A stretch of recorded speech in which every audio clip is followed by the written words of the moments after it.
Topic आज का है हमारा मार्केटिंग, स्पेशली डिजिटल मार्केटिंग। और आज हमारे पैनलिस्ट हैं Mister Usama Khalid and Mister Azhar Ali. तो आज का जो हमारा टॉपिक है basically as I said earlier, हमारी इसके ऊपर डिस्कशन हुई है। हम किस टॉपिक में बात कर रहे हैं?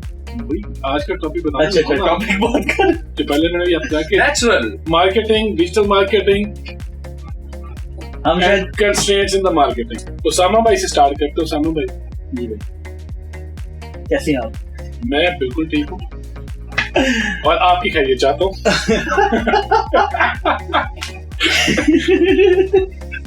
अच्छा जी। पहला सवाल ये है कि हमने सबको ये बताना है कि मार्केटिंग और सेल्स में फर्क क्या है, क्योंकि सारे लोग ये समझते हैं कि मार्केटिंग और सेल्स सेम है। बिल्कुल। तो मार्केटिंग और सेल्स में पहले इस पे हम लोग बात सेल्स के बंदे हम तीनों पैनल पे हैं, हमें होस्ट और गेस्ट कोई नहीं है। तो जिसको जो आता है वो बताएगा, जिसको जो नहीं आता वो पूछ सकता है, वो पूछ सकते हैं। ठीक है। तो स्टार्ट करते हैं हम लोग।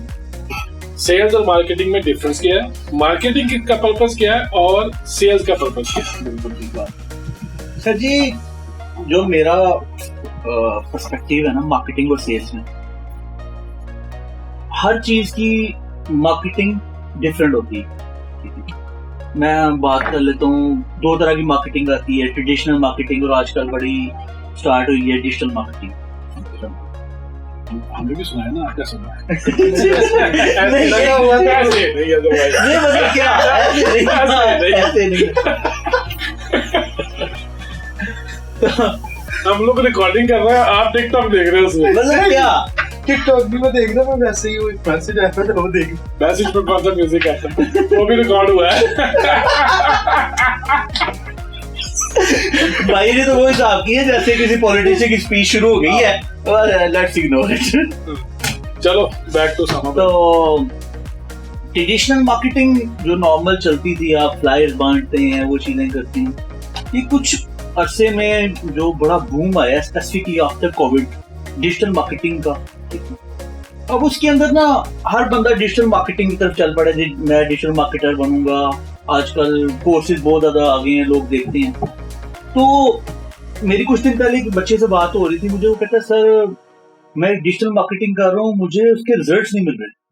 मैं कहा क्या मार्केटिंग कर रहे हो? वो कहता है मेरे दोस्त है, उसने वेबसाइट लॉन्च की है रिस्ट बैंड की। Okay. Wrist band, fitness bands वो। मैं कहा ओके। फिर कहता हम उसकी ना अच्छी खासी एसईओ की है, उसके बाद हमने गूगल एड्स लगाई है, लेकिन रिजल्ट नहीं। मैं कहाँ पे कर रहा हूँ? पाकिस्तान में। मैं कहा डू यू थिंक कि पाकिस्तान के अंदर कोई बंदा गूगल पे जाके लिख रहा है रिस्ट बैंड या फिटनेस ट्रैकर? बहुत कम लोग हैं भाई। तो आपकी प्रोडक्ट टू प्रोडक्ट है, अगर आपकी कौन सी प्रोडक्ट है पहले वो आइडेंटिफाई करें, उसकी आपने नीड क्रिएट करनी है। नीड कैसे क्रिएट होती है कि आपने उसकी पहले करनी है मार्केटिंग। ठीक है। वो आपकी हार्ट मार्केट नहीं है, आपने पहले लोगों को बताना है, एक पूरा आपने एक आपने क्या कहते हैं उसको सोशल सर्कल क्रिएट करना है कि बंदा फेसबुक पे जा रहा है तो उसको फिटनेस ट्रैकर नजर आ रहा है, उसके बाद वो इंस्टाग्राम पे जा रहा है, वो कहीं और जा रहा है, वो इन्फ्लुएंसर वीडियोस देख रहा है, तो उसको वो चीजें नजर आ रही हैं। देन वो आपको जाके सर्च करेगा और फाइंड आउट करेगा। अब इसकी निस्बत ऐसी चीजें जो हॉट मार्केट है, जो लोगों को जरूरत होती है, वो लोग उनको गूगल करते हैं, उनकी एड्स लगाते हैं। तो ये आजकल बड़ा प्रॉब्लम आ रहा है डिजिटल मार्केटिंग के अंदर कि लोगों को मार्केट का डिफरेंस नहीं पता और हर चीज को वो एसईओ और इन तरफ लगा देते हैं। ओके जी। देखें बड़े मशहूर बाबा जी हैं। बाबा जी का नाम पता होना चाहिए। गूगल बाबा। ओके तो गूगल बाबा ठीक है। वो कहते हैं कि जी जो मार्केटिंग है ना, ठीक है, मार्केटिंग है आपके बिजनेस को अवेयरनेस का नाम, ठीक है। ओके। आपकी प्रोडक्ट की अवेयरनेस का नाम है, ठीक है। और जो सेल है, सेल वो होती है कि जो उस अवेयरनेस को इनटू पेइंग कस्टमर करती है, यानी उसको बेचती है, जो पैसे कस्टमर से देती है, ये सेल है। और किसी प्रोडक्ट की अवेयरनेस जो है वो मार्केटिंग जो है ना बेसिकली अपने ब्रांड की अवेयरनेस के लिए यूज करते हैं।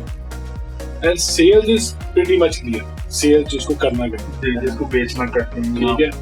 अब उसमें जो है मार्केटिंग जो है आप जो भी प्लान कर रहे हो यू कैन अचीव। सेल्स का जो प्लान होता है ना डिफरेंशिएट करता है, आउटकम्स हमेशा डिफरेंट होते हैं क्योंकि उसमें बहुत सारे फैक्टर्स होते हैं। सो मार्केटिंग हम कहते हैं कि आप एक प्लान ले आउट कर सकते हैं and then you can reach the objective. Like market, like you can go 1,000 company, you can do the marketing. ये आप अपना गोल रख रहे हो कि मैंने अपने ब्रांड को लेट्स से 5 लाख लोगों तक पहुंचाना है. Like 500,000 people should know about my brand. उसमें आपने ऑनलाइन करनी है, ऑफलाइन करनी है, बिल बोर्ड लेने हैं, राइट. आपने अपनी मार्केट को आप 500,000 अचीव कर सकते हो. आप 500,000 लोगों तक पहुंच सकते हो विद एनी मीडियम. सेल्स जो है दैट इज इंटेंजिबल. उसमें नहीं पता होता, उसमें आपके सेल्स स्ट्रेटजी पहले आती है. आपके लोग कितने ट्रेन है, आपकी प्रोडक्ट की रिक्वायरमेंट मार्केट में है कि नहीं. जैसे उसामा ने पहले कहा था कि नीड क्रिएट करें. अब पाकिस्तानी जैसी मार्केट है उसकी पहले आप एनालिसिस करोगे कि कितने लोग इनटू फिटनेस है कि नहीं. I think hardly 2-3% of the population, right. बाकी पॉपुलेशन को पता ही नहीं फिटनेस की अहमियत भी है. बाकी तो पैंडल फिटनेस. देखिए हम भी बैठे हुए हैं, हमारी सेहतों से भी नजर आ नहीं, सेहतों से नहीं. वो मेरी पिछले जो हमारी एपिसोड थी उसमें भी बात हुई थी बड़े गेस्ट के साथ.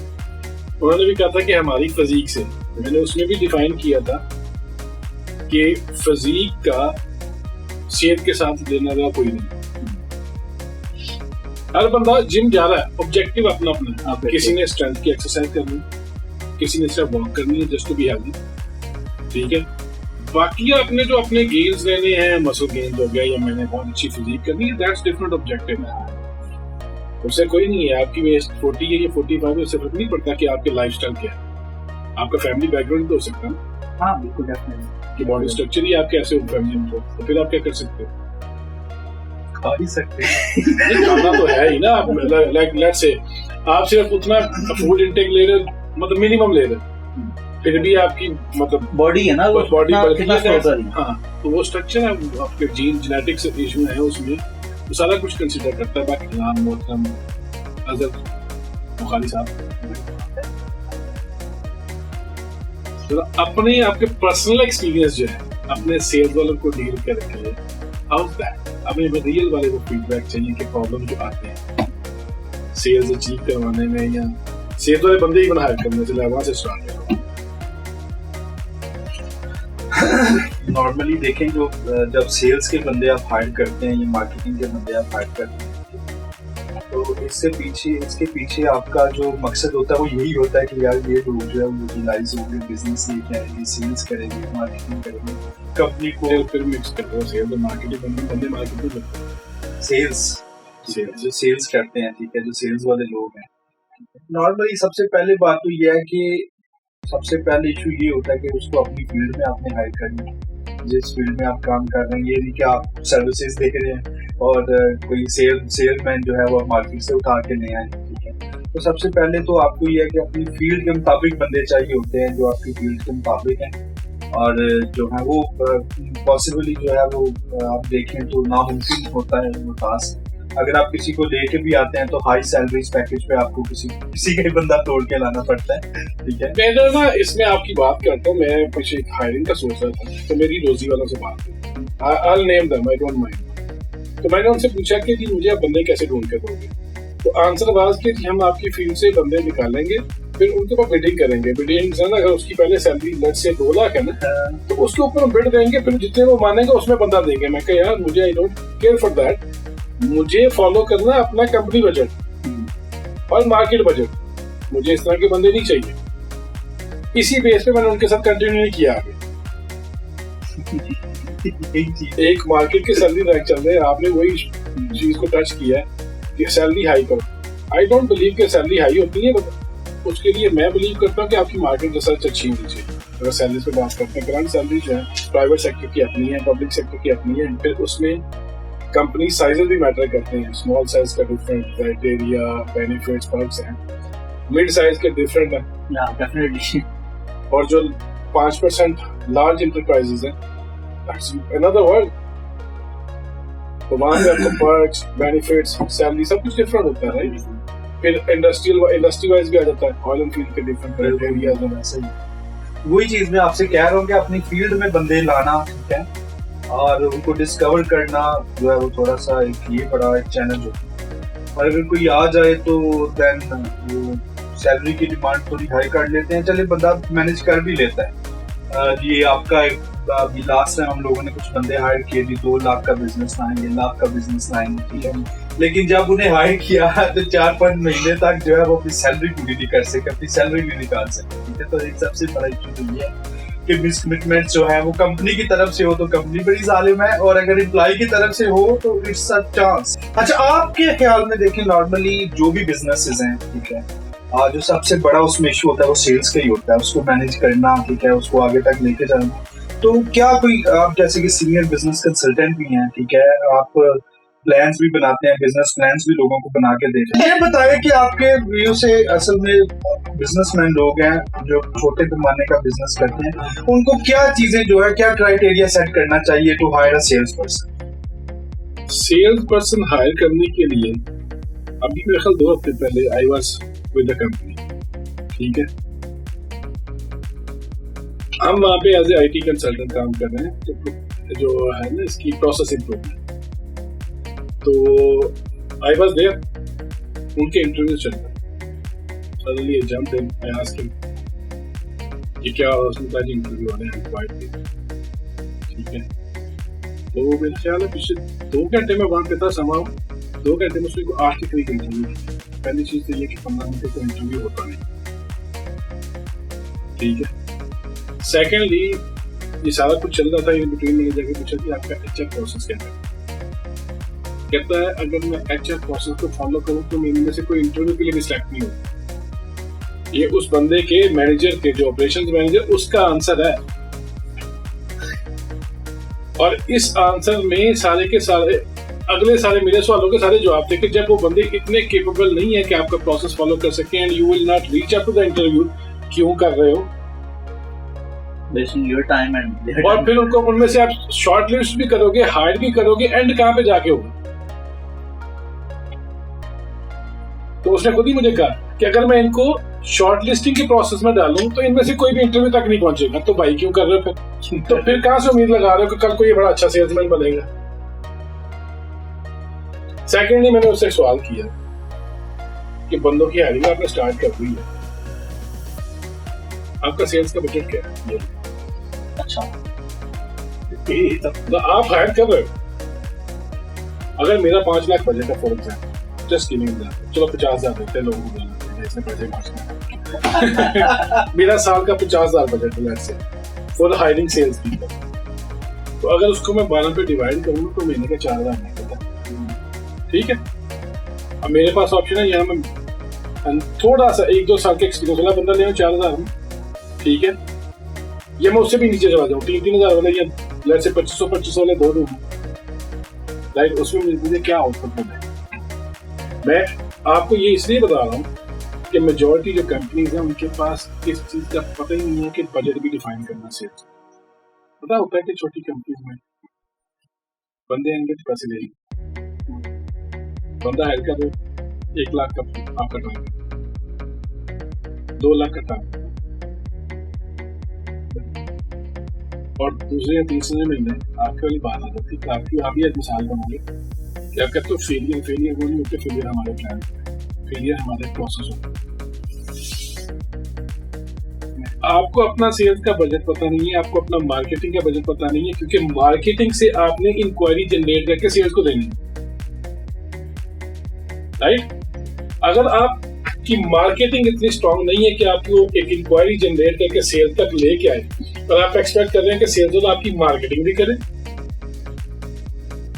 और फिर वो आपका सेल्स भी करे, तो उसमें प्रॉब्लम आती है, क्योंकि उसका 50-60% टाइम मार्केटिंग में जाएगा, आपकी ब्रांड अवेयरनेस में जाएगा, वहां पे भी आपकी प्रोडक्टिविटी सेल्स की आप होगी। फिर आपने 1 लाख का टारगेट दिया तो देन यू आर फोकसिंग और टारगेटिंग है 50,000, क्योंकि आपने उसका टाइम स्प्लिट करवा दिया मार्केटिंग और सेल्स, ठीक है।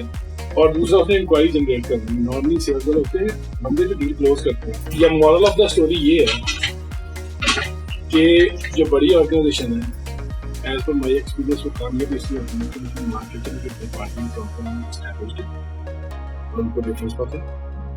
सेल्स वाले सेल्स करते हैं, मार्केटिंग वाले मार्केटिंग करते हैं। मार्केटिंग अच्छी करने से आपकी अपॉर्चुनिटीज, इंक्वायरी जनरेट होती है। अभी आप भी डिजिटल मार्केट में काम करो, मेरी भी जो एक कंपनी में डिजिटल मार्केट में, तो हम लोग का जो उसमें है, but we are doing that कि हम लोगों का मेन बिजनेस उसमें यही है कि हमने मार्केटिंग करनी है, नॉट सेल्स रिलेटेड।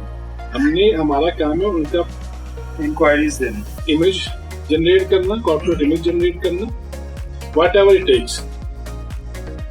सारे चैनल हम यूज करते हैं obviously, as of now more focused on online digital marketing, और based on that automatically inquiries आते हैं। जब आपका ब्रांड प्रमोट होता है मार्केट में, people come to know, we get this event, ठीक है, तो वहां तक हम लेके जाते हैं इंक्वायरीज। हमारा ऐसे फर्क नहीं पड़ता वीडियो बननी है, पोस्ट बननी है, तो हम लोग ट्राई कर रहे हैं कि हम उनका मार्केटिंग आर्म बने। बिल्कुल ऐसा ही है नॉर्मली।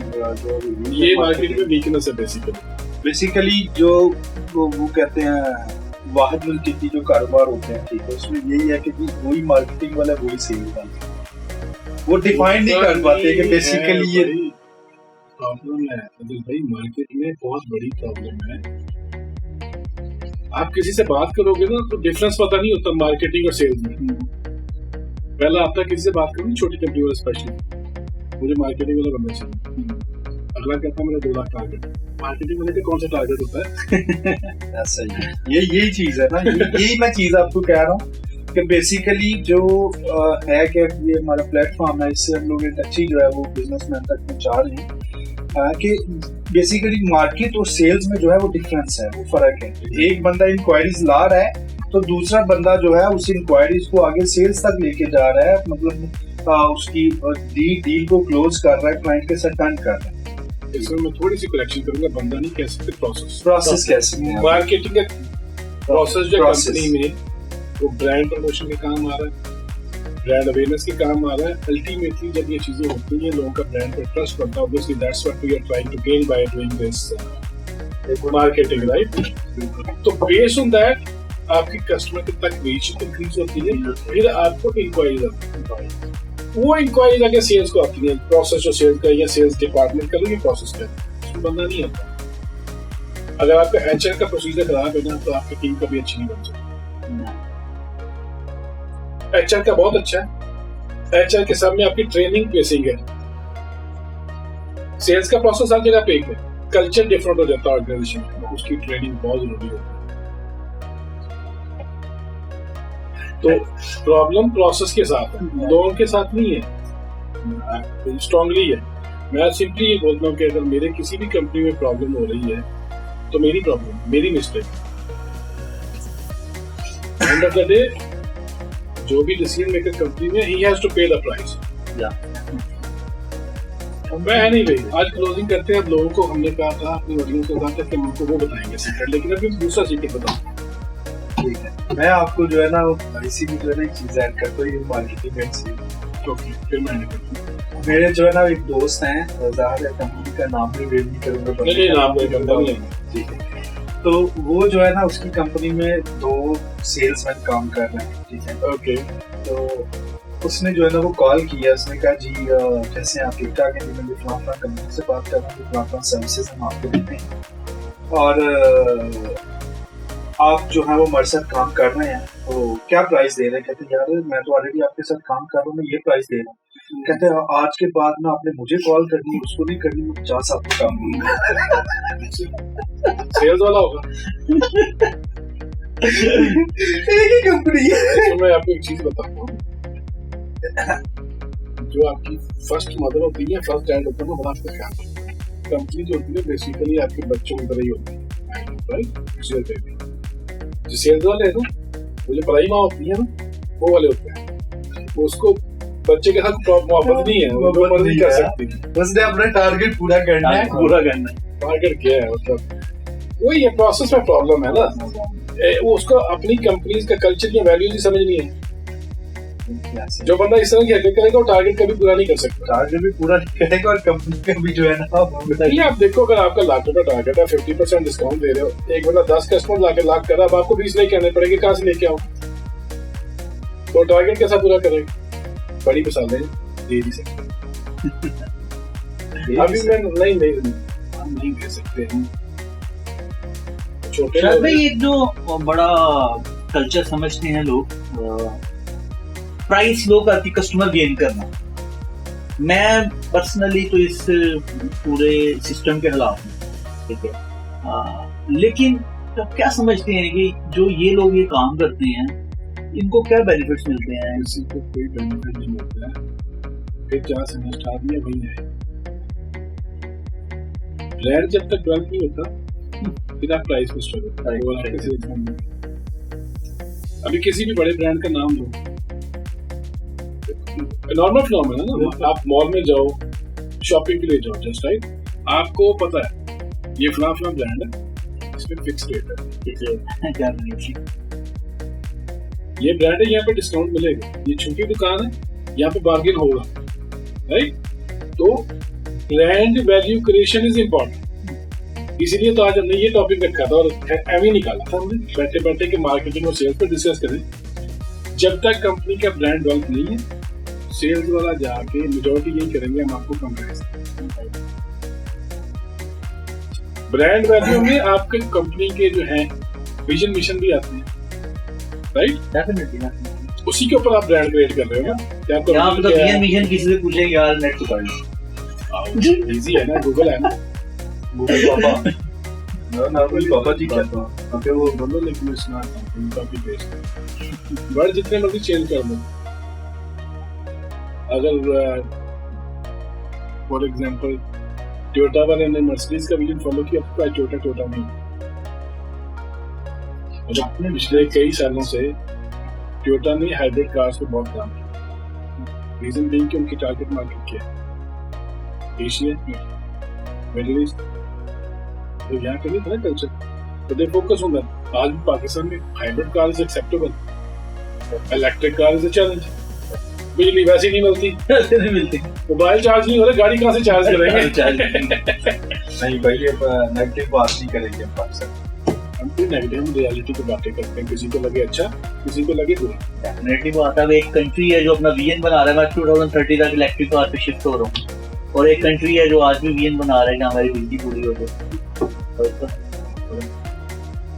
फिनलैंड है सर, मैं कल ये पढ़ रहा था, इंडिया ने इनिशिएटिव लिया। इंडिया को छोड़ो, फिनलैंड तो ऑलरेडी वहाँ पे काफी, उसमें हर बिल्डिंग के साथ रेगुलेशन है, आपने कितनी पार्किंग देनी है, almost huge percentage availability strongly उन्होंने कर दिया है कि 2030 के बाद लिटरली वहाँ पे आपको कन्वेंशनल इंजन वाली कार नजर नहीं। वैसे भी ऑलरेडी कई कंट्रीज में तो फ्री पार्किंग भी इलेक्ट्रिकल कार्स की खत्म हो गई फ्री, सबसे अवेयरनेस ज्यादा हो गई है। हाँ।